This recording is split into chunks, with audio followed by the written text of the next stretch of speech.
Welcome for the next discussion in the Center for the Past, Present and Future of Constitutional Legal Research at Visio University.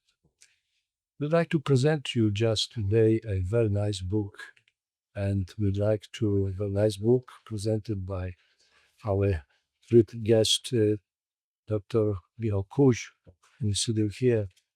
And this book is what I'd like to show you, Michał Kuś, Constitutional Moments in the Polish and Anglo-American tradition. So, of course, in front of my person is Dr. John Patrick Higgins, who is a very close friend of ours. Thank you again. And he will co-host of our discussion. And of course, the presentation of this book, because this book arouses different questions. And we'd like to discuss these questions concerning this book.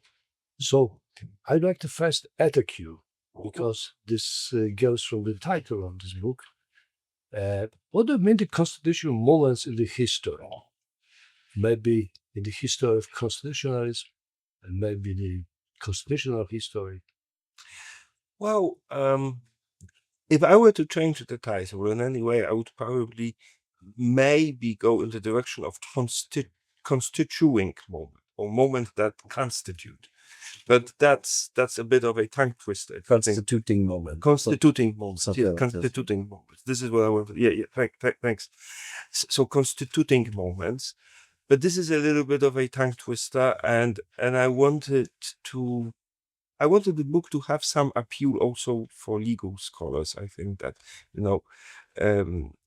I do have contacts with students of law, and I think there's too much focus nowadays in the legal profession on just the practical considerations, and legal professionals should be enticed or coaxed to read more about political and legal philosophy.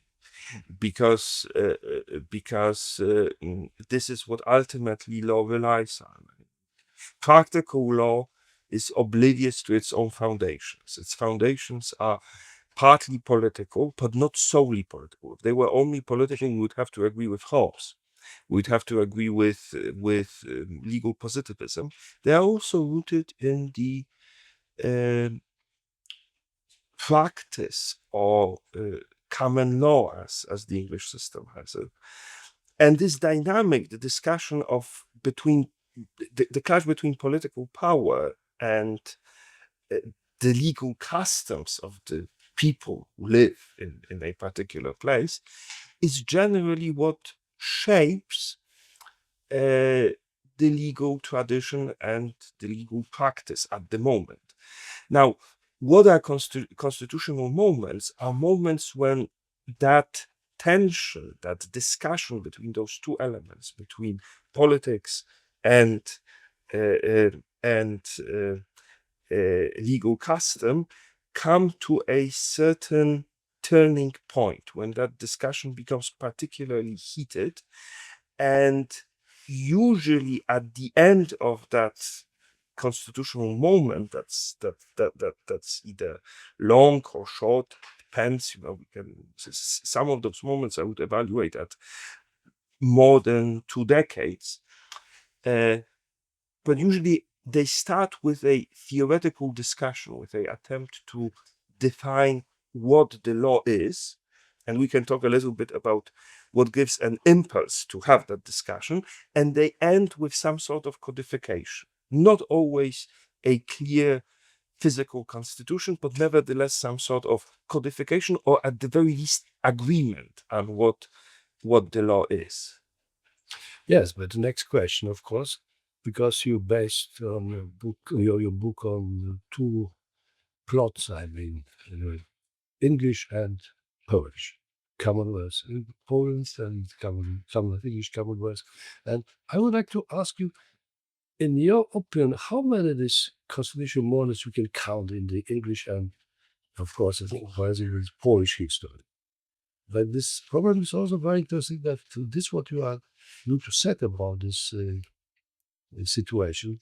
Mostly it goes from your book that comes earlier in Poland than in England. Mm-hmm. And this is very interesting. How many this constitutional moments you can count in this history of England and history of Poland. Of course, we don't think now much about the American constitutional moments, but in the last phase of the book, chapter of the book, we touched this problem of America because it was very interesting. Because America had also some constitutional moments, but mostly these constitutional moments were not only in 18th century but also 19th and 20th century. But because you have the border, we could be between the 16th and sometime in 18th century. So this is, of course, only this American moment in the 18th century were interesting. And I think it is probably something what would be very interesting for you as an American to ask of the American Constitution. But Well, that is a difficult question because, first of all, it's partly arbitrary. Second of all, those constitutional moments become more frequent as we move closer to this day and age, because the society becomes larger, it becomes more complicated. The pace of life, arguably in the 20th and 21st century, becomes faster. So you know, when we go past the 1860s and we past the Civil War, it becomes a bit more complicated. I might not be the best authority there. The focus of my book is to look at the constitutional moments in the 16th and 18th century, because this is when the Polish Republican tradition and the Anglo-American Republican tradition, so it's 16th, 18th, 16th, 17th, and 18th, so between 16th and 18th century, because those are the moments when we see a lot of parallelisms, a lot of similarities between the Polish and the Anglo-American tradition. And what strikes me and what makes for a really interesting comparative narrative that I try to sell in that book is that those similarities, those parallelisms, do not really result from a direct contact or a direct inspiration. There were some, of course. I mean, Goślicki was very much admired in the British Civil War period and by the Elizabethans as well. But this direct inspiration is not really strong there. Okay, another trope you can look at is similarities or maybe inspirations between Modrzewski and Hobbes as the big statists, the big proponents of the primacy of the political. Yes, and I see that definitely in Friedrich Modrzewski and in Hobbes. But what strikes me is that we have two different countries with different language, with different culture, and also with a slightly different pace of development, that nevertheless adhere to a general Republican framework, and they try to define that Republican framework in what I call constitutional moments. I'll give you examples in a little bit. And as they try to give shape to that, to give a legal shape to that Republican framework, you see a lot of similarities, and you actually see a lot of parallelisms between different thinkers. I've already mentioned. It's a very good word, parallelism. Yes, and Convergence. So you see Edward Cook and Przyłóżki in Poland. Yes, and what is interesting, the Przyłóżki worked much more earlier than Cook, but yes, similarity is so they are the champions. Both Przyłóżki and Cook are champions of Jakub Przyłóżki are champions of the common law. So they prefer to look at the legal tradition as originating more from the common law, from the custom. While if you take Friedrich Modrzewski and Hobbes, they are the proponents of the primacy of the political, and usually this is what keeps you recurring. And then you can also look at other thinkers in those two camps. You can take, for instance, Stanisław Orzechowski and John Milton, or you can take Piotr Skarga, also the primacy of the political and absolutist, although of a different framework than say Hobbes. And you could take Robert Filmer, you know, so this is what I look at. And what are the constitutional moments we talk about? So, of course, in the 14th century, which I don't really discuss, but you know, just to give you the shape, the typical founding moments take place in Poland somewhere between the Budzin privilege and the Koszyce privilege, and they are connected with the succession after Louis The of succession problems were the most important question. Yes. They organized. the early problems were were succession problems. Now, why are succession problems so important? Because a succession problem forces the community to define itself in terms that are intersubjective. They know that they will have a new king from a new dynasty who does not understand their customs, and or who is of a different religion, like the Stuarts in England. And in order to avoid conflict, they, usually the nobles or the political class in general, whatever political class the country has, feel obliged to put to words, very often put in writing, what they see as the law of the land, so that there are so that we're all on the same page with the new ruler. And this is a very important moment. And of course, it was a bit different in England with the Magna Carta, because it wasn't so much a succession problem as a problem with Freedom. well, with legitimacy, legitimacy, with taxation, the constitution. Yes, but you definitely had a succession problem with the Stuarts, and with the end of the Jagiellonian dynasty. So this is the big 16th century constitutional moment in Poland that I focus on heavily. It's roughly 1540 to 1570, 1571. And this is where the first Polish Republic really takes shape. This is when Jakub Przyłódzki writes his major works, and it takes shape in a response to a succession problem. Now, the English constitutional moment, this great debate where you have Hobbes, where you have Cook, you have a bit later on Filmer, that all happens later, but it doesn't happen later because, you know, Englishmen were thick or something, or Poles were so wise and, you know, so clever. That's not what I'm saying. It simply happens later because England has a very analogous succession problem a bit later.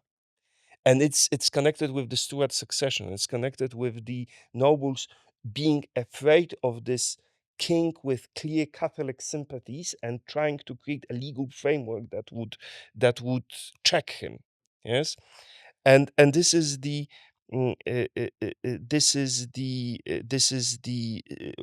roughly 1600, and actually this is a long constitutional moment, and I do believe that also the British historians would agree with this. So this is probably whether you can call it a moment. It's a defining period because it starts so it culminates with the execution of the king in 1649, and it ends definitely only in 1688 with the Glorious Revolution.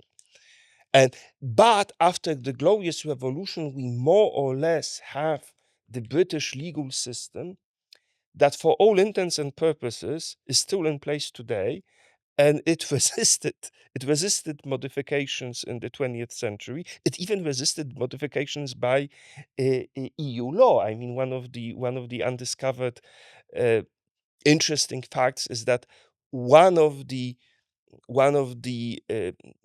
deep, say, philosophical legal mechanisms behind Brexit was the resistance of the British to have their law changed by the European framework. And actually what we have in place in England after the Glorious Revolution was so sturdy after that long period of back and forth, so to say, very brutal period. I mean, this is when Hobbes writes his Behemoth, not just Leviathan. This is a period that was a deep trauma that became a lasting trauma for the British consciousness. But then you have that legal framework that goes all the way to the 20th century. It resists European integration, and it's still to a large extent in place, although the British society linguistically, let's be frank, biologically has changed completely. Still the legal framework's there. Yeah, and the question may be a very simple question, but then because I have some detailed questions, but now I still say general. But if I could just add, and of course it gets very sketchy in the 20th century, because in the 20th century and in the 19th century you have the civil war in US, which is one constitutional period. We have the abolition of slavery, but then it's after the Civil War, but then still in the 20th century we have the Plessy versus Ferguson, which some would consider a constitutional moment. It's debatable. I'm not an expert there. And then you definitely have the new nationalism of the New Deal. And this is, I believe that would be the last big constitutional moments in the US tradition, which of course is a Don't think we're in one continuation right now. of the British American. And yeah, I think, arguably speaking, we are in one right now. and in we'll the see United whether States. in one right now, whether Trumpism whether what is born out of Trump's presidency will be a constitutional debate that will take on some legal form. And of course, in Poland, the indigenous legal tradition is terminated by the partitions.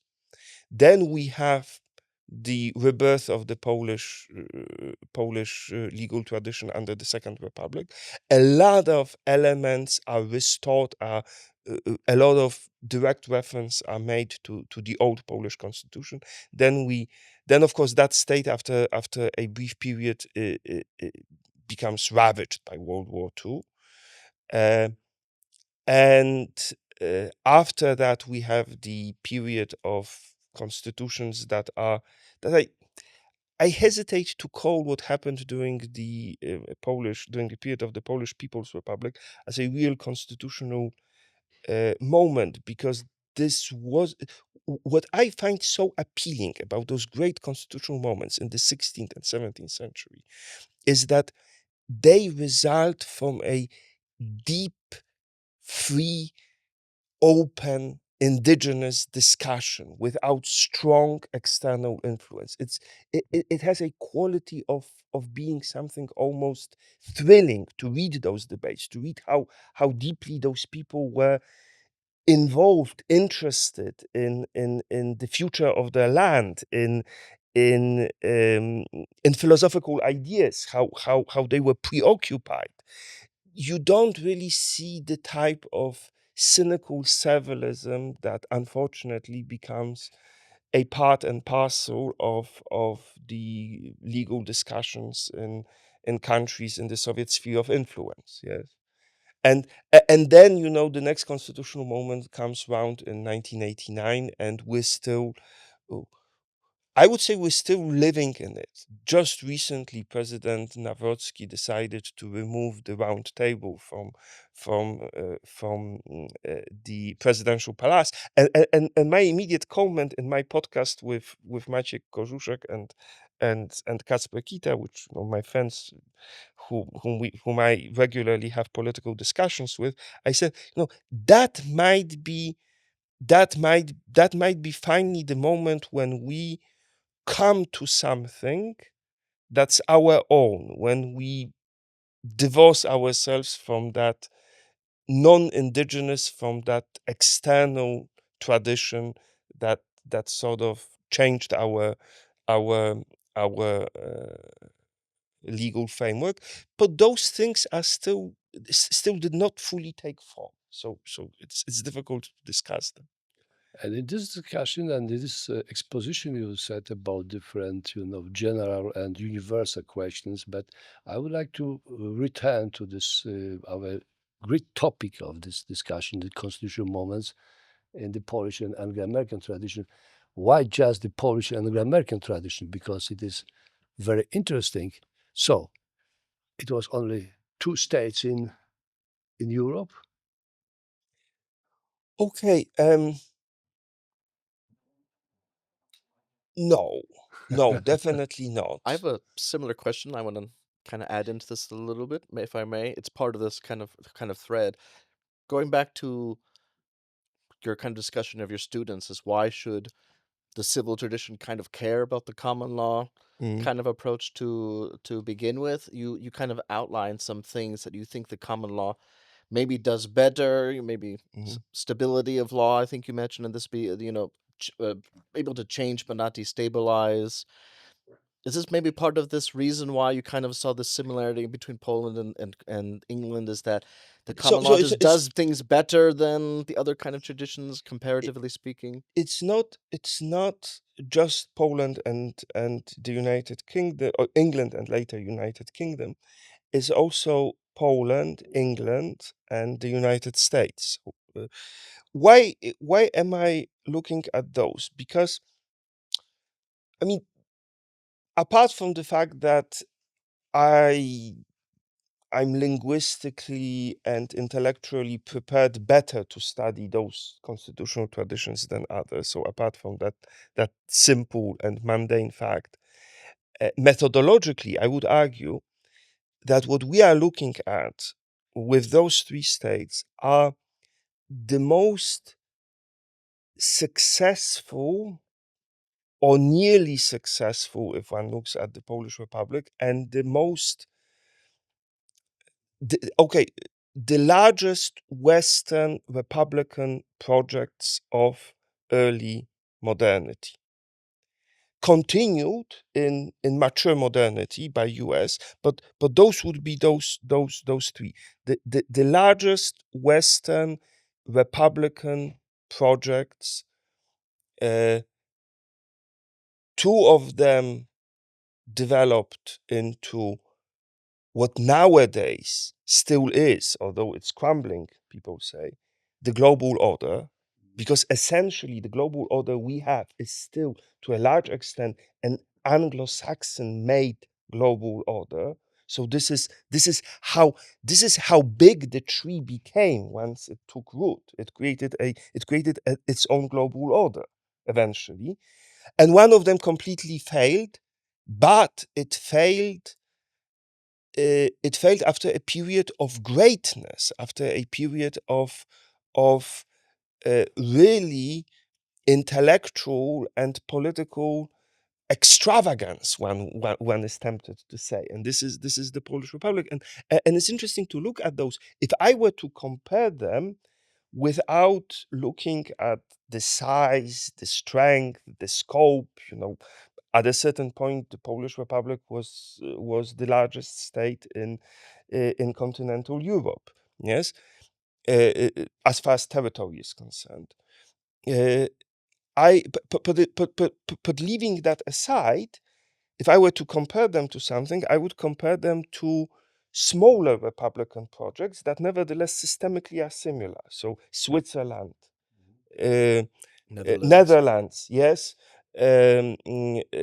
Italy, Venice, and Venice, Florence, some would say. Scotland got absorbed into the United Kingdom. Yes. So if we're looking for this Republican dynamic with a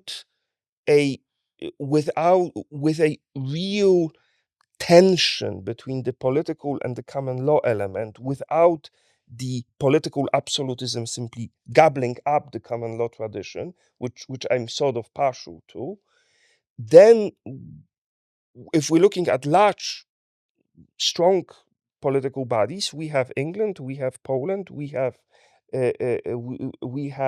the United States. And other than that, we're left with smaller with projects that are smaller in scope, that are fascinating. My friend wrote a lot, for instance, about.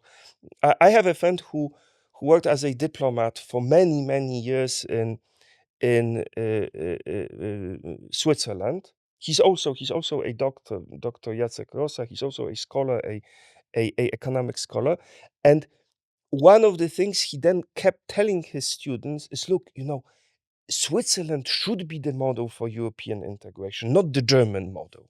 Not the forceful integration of German states enacted by Prussia in 19th century, but the way Switzerland unified itself. But people would say, "Oh, but Switzerland is small." If you want something larger, look at the Polish Republic. And another discovery that I share in this book is that the American founding fathers were very conscious of this, and they made reference to Switzerland, they made reference to smaller German or Italian states, but they said, if we are to compare what we are doing, a large federal republic, to anything in scope, then we have to look at Poland, at the Polish Republic. But this is a negative example. This is an example that failed, and we need to learn from that failure. So on one hand, they're quite critical, and when we look at constitutional debates or the Federalist Papers, that criticism sort of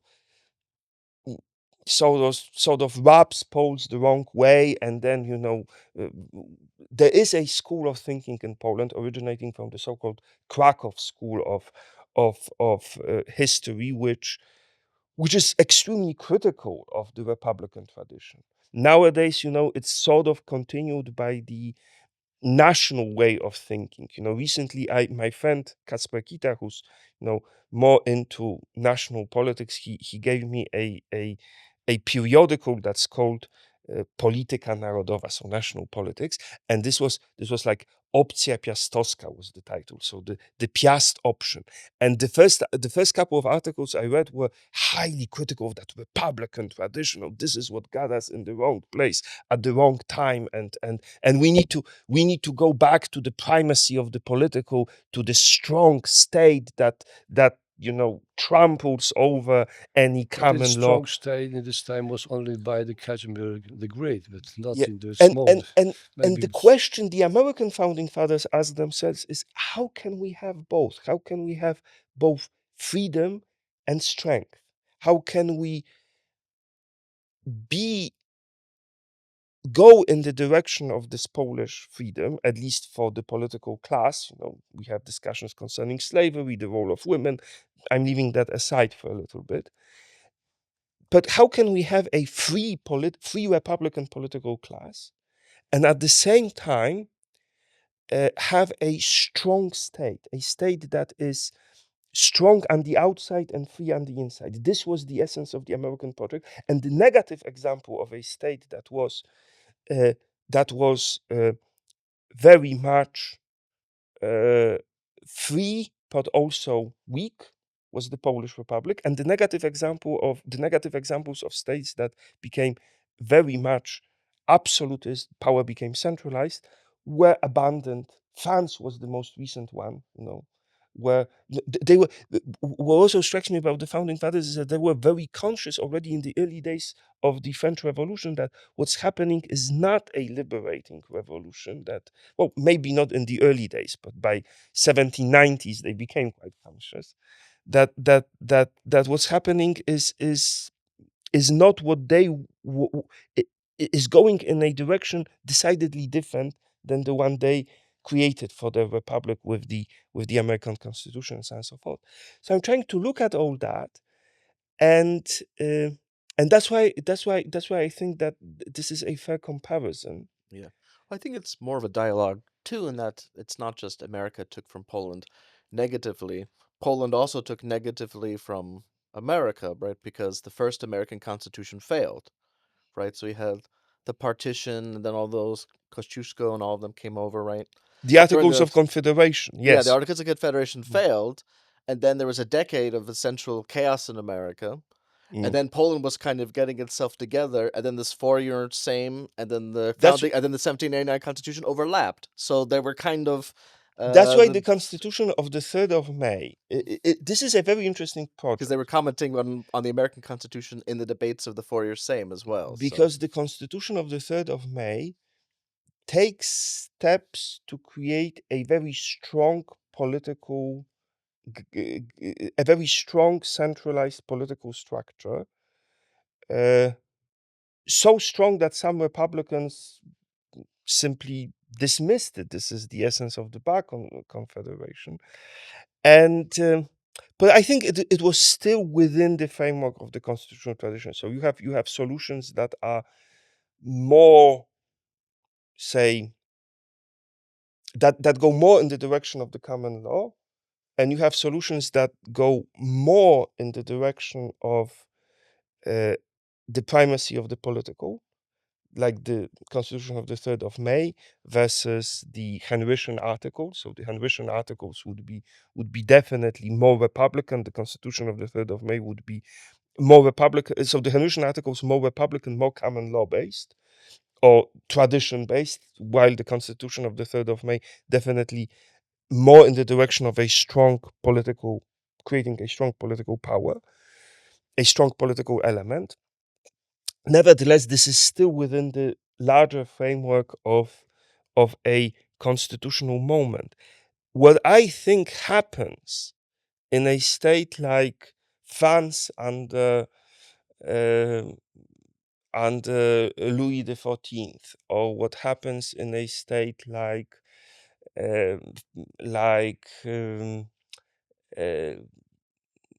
Russia under Catherine the Great, yes, is the political becomes so strong that it freezes the system so much that it makes future constitutional debates impossible. Only sheer brutal political violence can then lead to a political change. Now, another interesting thing is that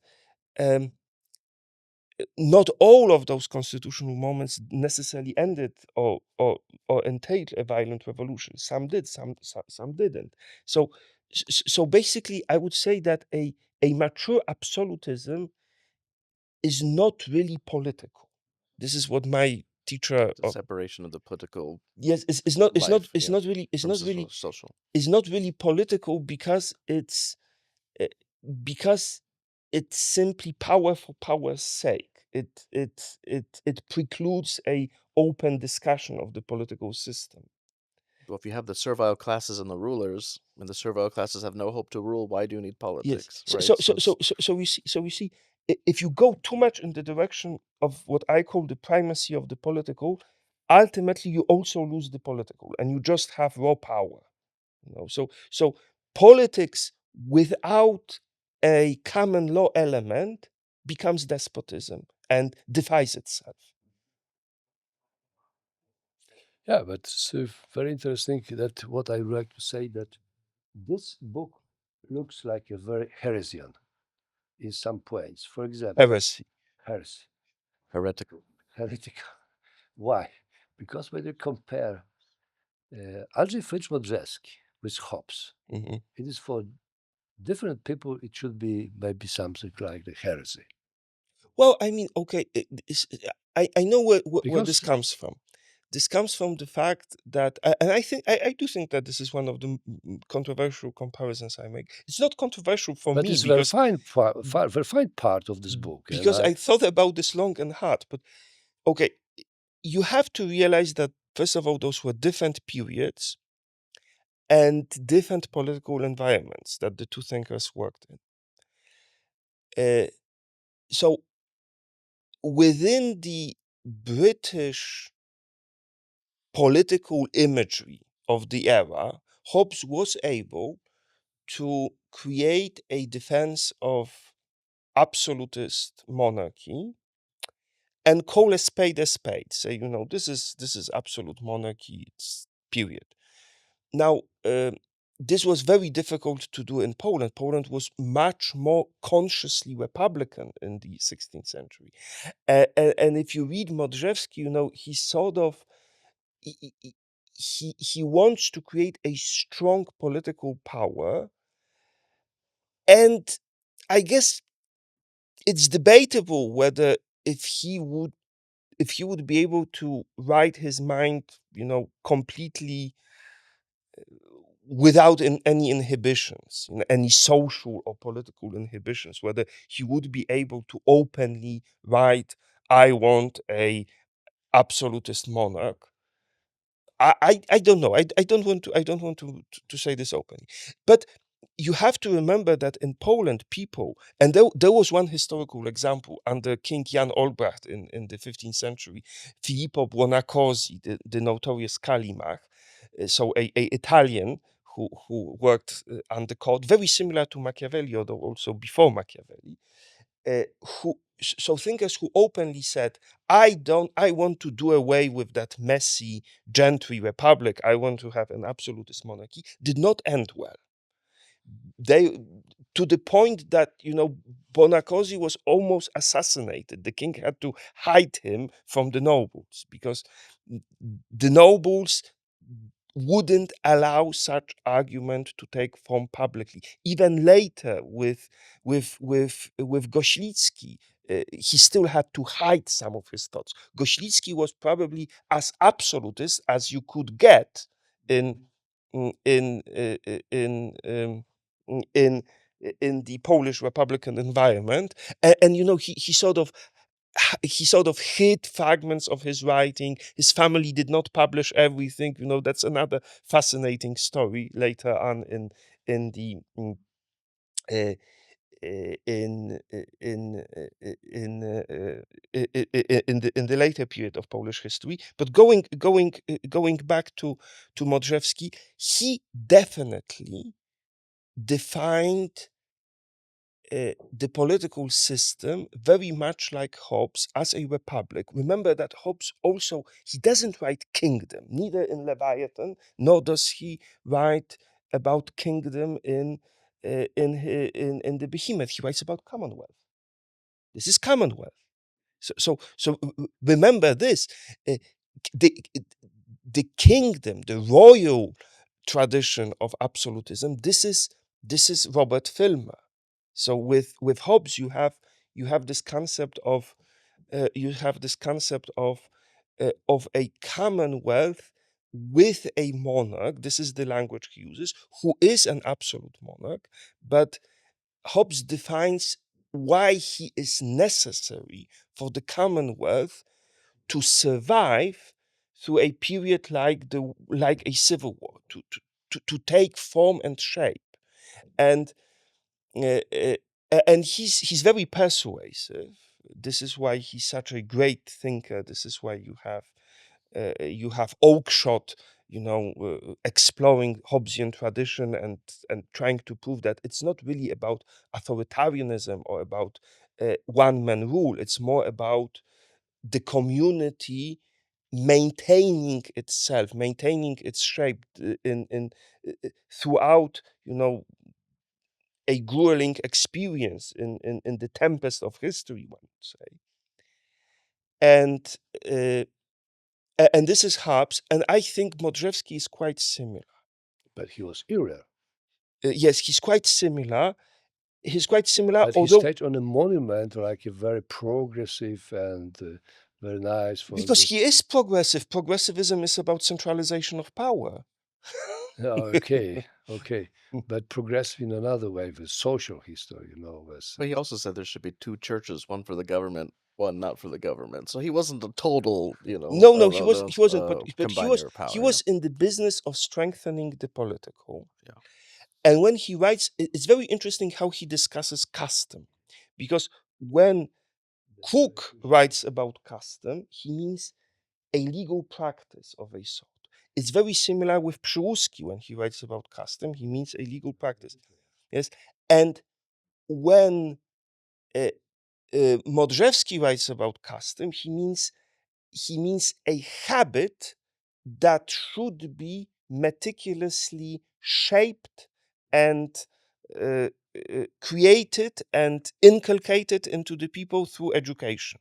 And that's why he devotes so much attention to education. That's the Plato coming. Yeah, coming through. and this is the Platonic element. I mean, he borrows from Plato, but like Machiavelli reading Livy, Modrzewski reading Plato is not Plato. This is already taking ancient ideas and using them for modern purposes. So maybe a fair comparison, if you will, would be Modrzewski to Machiavelli. I don't know, but looking within the comparative framework that I assumed, I think he was closer to Hobbes. And of course, what will that centralized power be? Will it be one man? Will it be an oligarchy? I think essentially in the case of Modrzewski, it's a Republican oligarchy. And it's very similar, for instance, to the way Machiavelli sees the perfect state in his discourses on Livy. Because you remember, you have two Machiavellis. You have Machiavelli from the Prince, which is very clearly absolutist Prince, and you have the more Republican Machiavelli from the discourses on Livy. The difference is, and this is what Burnham points out, that Machiavelli believes that theoretically the best regime is a centralized Republican oligarchy of a sort, the type you had in similar to the one you had in ancient Rome, but more modern, for lack of a better word, to cut a long story short.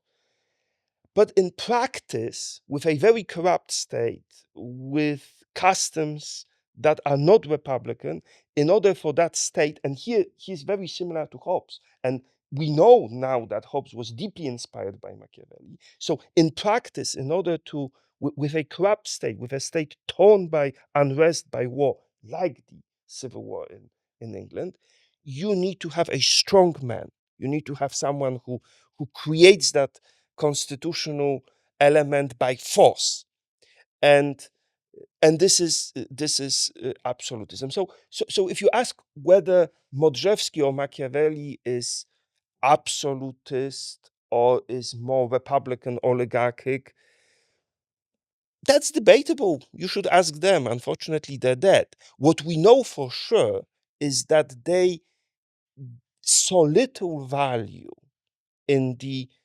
grassroots or spontaneously formed common law or legal tradition elements. They did not believe that they are important. They believed in the primacy of political will in shaping law, not legal tradition.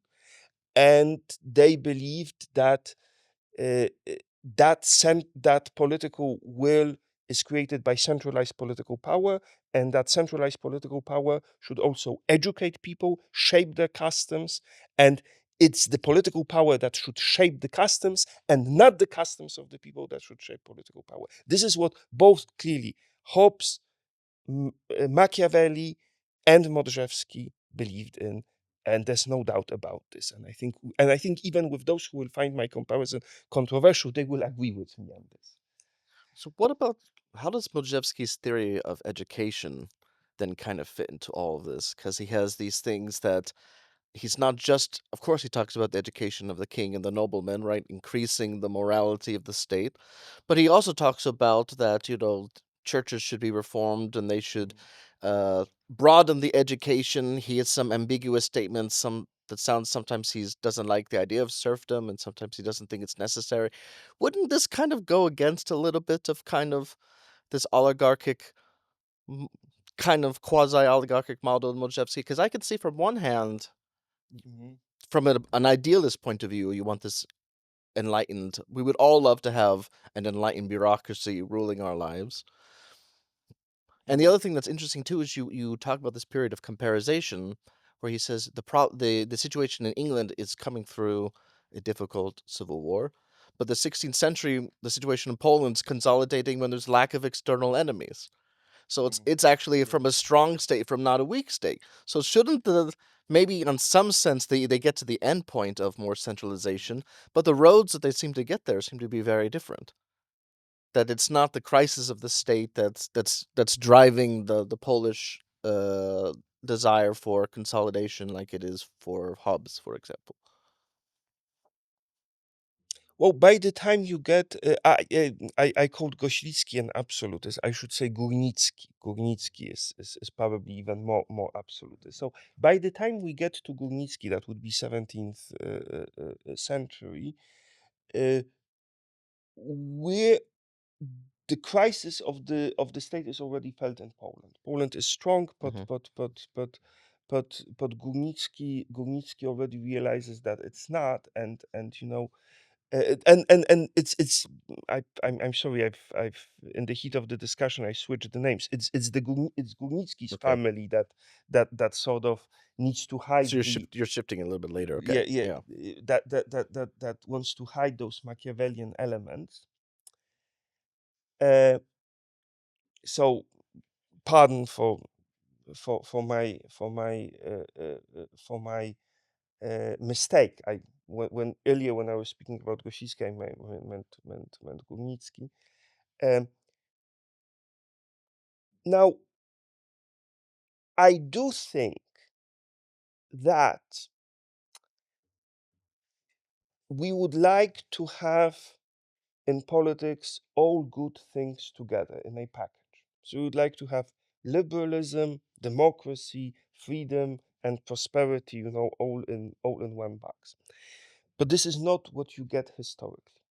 Historically, liberalism is very often coupled with nasty political practices by the proponents of liberalism, like slavery, like servitude. And this is something that this is something that you cannot get away with, and at the same time, uh, centralization of power very often starts with a genuine concern for the Triers, the Third Estate before the French Revolution, or the plight of the serfs, as in Poland, and so on and so forth. So those are the things you need to keep in mind. But what we've learned from history is that very often, well, okay, you can get to equality also by turning everyone into serfs, and this is the big realization about Russian politics that a great historian that I highly admire, Richard Pipes, brought home. That already already before the French Revolution, this is also what Tocqueville writes about the French absolutism. This was a pretty equal society. We think that the Russian nobles owned land. They didn't. No, after Catherine the Great, it's basically all owned by the Tsar. Yes, so all are serfs to Tsar. It's just that some of them get to wear better clothes and eat better food. And this is what happens if the political element gets completely out of control. Now the Polish Republic, with its chaos, with the partitions, with its disappearing from the map, is the other opposite. So when we're trying to discuss those things, I would hesitate to see them in a morally black and white contrast, because it's always a continuum. Those are extremes, and both extremes are bad, sort of. So what I'm trying to say is that I'm not trying to vilify Modrzewski. I don't think Frycz Modrzewski, Modrewicius, was uh, evil, for lack of a better word. This is not what I'm trying to suggest. I'm just trying to suggest that um, he was closer to Hobbes than we think, so his function in the Polish constitutional tradition, or the Polish legal constitutional framework, is a bit similar to Hobbes in the British, and I think it's in some ways a revealing reflection. As I said, if you read Oakeshott, if you read what Oakeshott had to say about Hobbes, he's also quite fond of the depth of his thought. I mean, those were great thinkers for all intents and purposes. But if I were to make a small, very limited normative judgment, I need to say that the fascinating thing about the British American legal and political tradition is that we see that very delicate plant of republicanism that takes root very slowly, ever so slowly, periods of revolution, unrest. But once it takes root, first in Britain, it creates an empire when the sun never sets, and then when a offshoot from this plant is planted in an even more fertile American soil, after a period, it creates a new world order. Now, why is this reflection important? This reflection is important because we need to realize that very centralized, very rigid political systems that focus on the primacy of the political over the common law or traditional indigenous legal tradition, they are like sprinters. They can become very powerful in a very short period and then very quickly get destroyed, simply because there's little control in the system. This is what Tocqueville observed in his Democracy in America. They focus, too much emphasis is put on the virtue of individual men who run the country. Once that virtue is gone, for whatever reason, cultural processes or uh, um, other, Cesare Borgia failed to become, as Machiavelli thought, a man who would unify Italy because of syphilis. There you have it, moral and physical decay. So if for whatever reason men fail, the whole system also collapses. The Republican system is different. It can, uh, once it takes root, it can live through even men that are suboptimal and still continue to thrive, to develop something that Hayek calls it grows with a rhythm of something that Friedrich Hayek calls spontaneous order. And this is the benefit of the Republican system. So it's difficult to maintain in its formative years, but then it can do wonders with people, with their potential.